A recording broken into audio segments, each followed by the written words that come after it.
Hey YouTube, Lazy Thursday here. Um, in Texas, it's August 2016. Before 9 a.m., the heat index was already 104. Okay. Anyway, just a quick video on an SHTF situation, what I like to call the unthinkables, because I've seen a lot of SHTF videos, and I've made my list of some of the things that I've thought of that I've never seen anybody else mentioned in the videos that I've seen. Okay, and I'm sorry if there's some that do mention some of these, but I really haven't.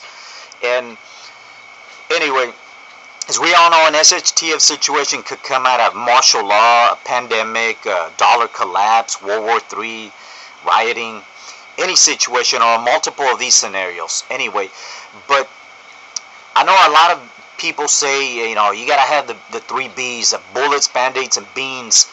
And that's good, medicines and stuff like that. But you gotta think that in any SHTF situation, uh, let's say sanitation stops. The stores are closed, gas stations are closed, everything pretty much to a stop for whatever reason. Chaos, dollar collapse, World War III, whatever. Okay, you're gonna need mouse traps.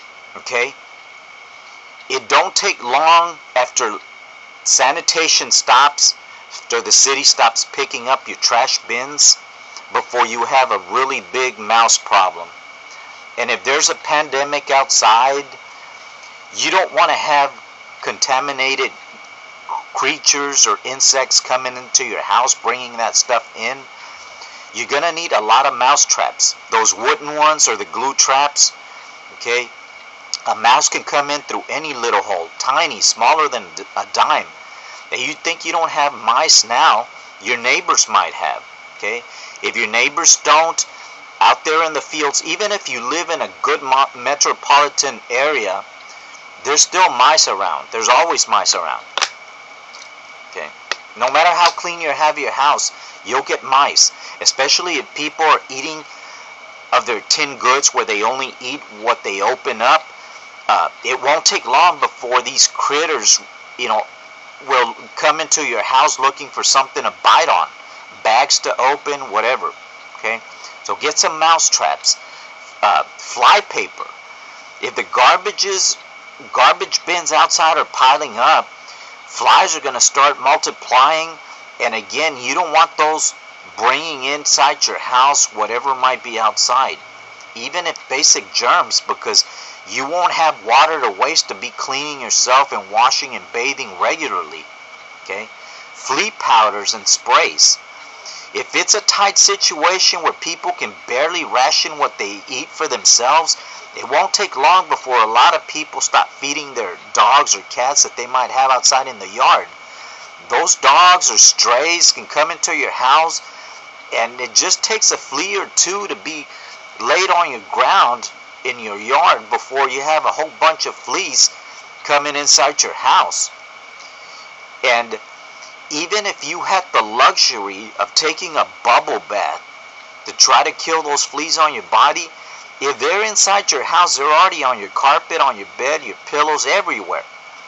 It's an infestation and you cannot get rid of them. So store up some flea powders and sprays, mosquito spray as well. Also, one thing, you need to have some caulking and plastic rolls. Get some duct tape too.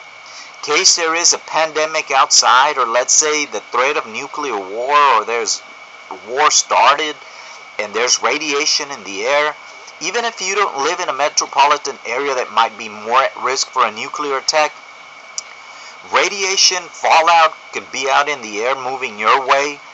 And although plastic covering won't stop radiation, if you live in an area where you're just at risk for fallout, it won't be a bad idea to open up your windows. First thing you hear of a strike, knock out your AC windows out.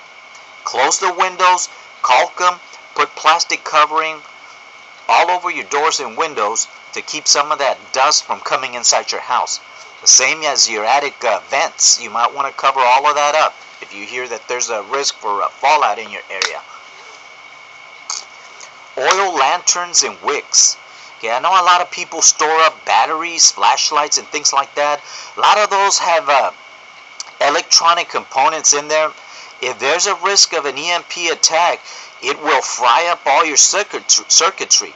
Okay, so your flashlights, your cell phones, they won't work for a source of light. Okay, no matter how much batteries you have stored up.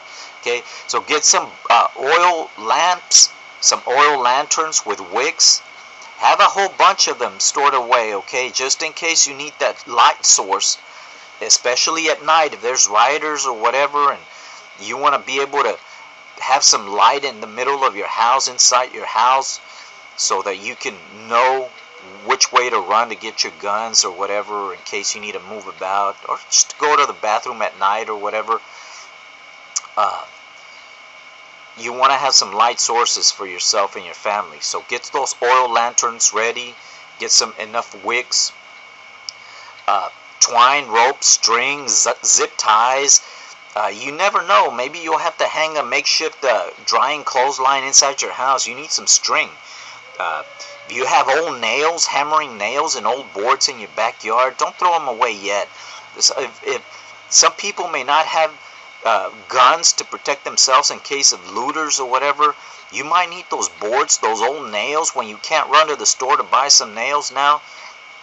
You know, they'll be like gold in a time like that, because that could make the difference of, you know, allowing somebody easy access, you know, into your home by breaking your window or whatever. Just reinforce those hinges, those windows with old boards or nails. It may come to that, so don't throw away those old nails and boards, okay?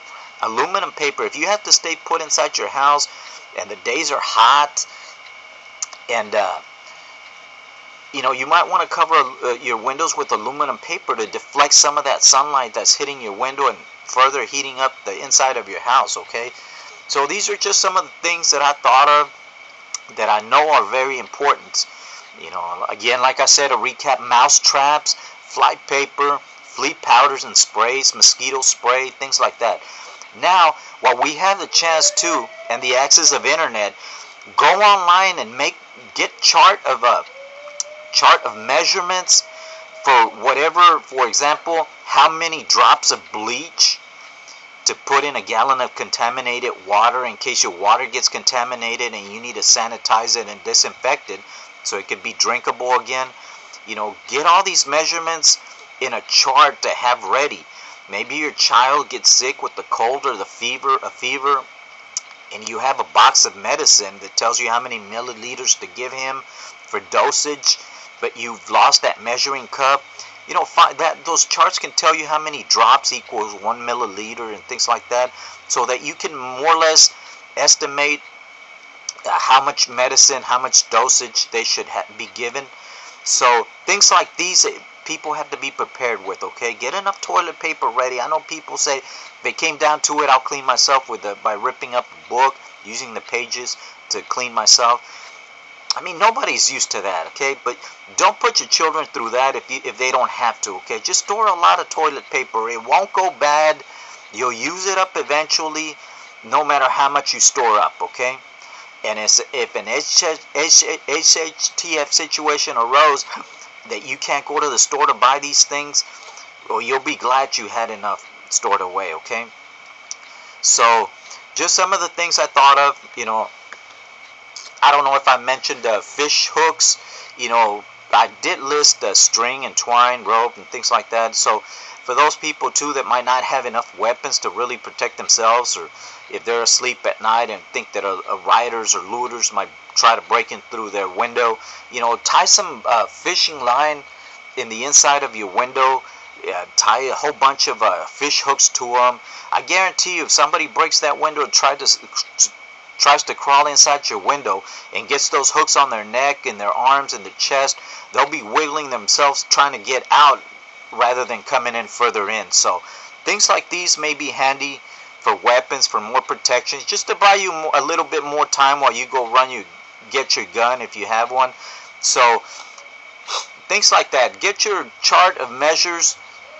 Get some toilet paper, mouse traps, fly traps, mosquito sprays, flea powders, caulking, plastic rolls, duct tape, oil lanterns and hooks. Get some vegetable oil.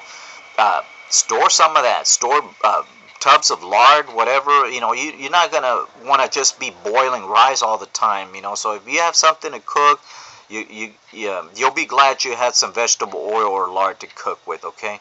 So anyway, just a quick video. Y'all take care. Okay.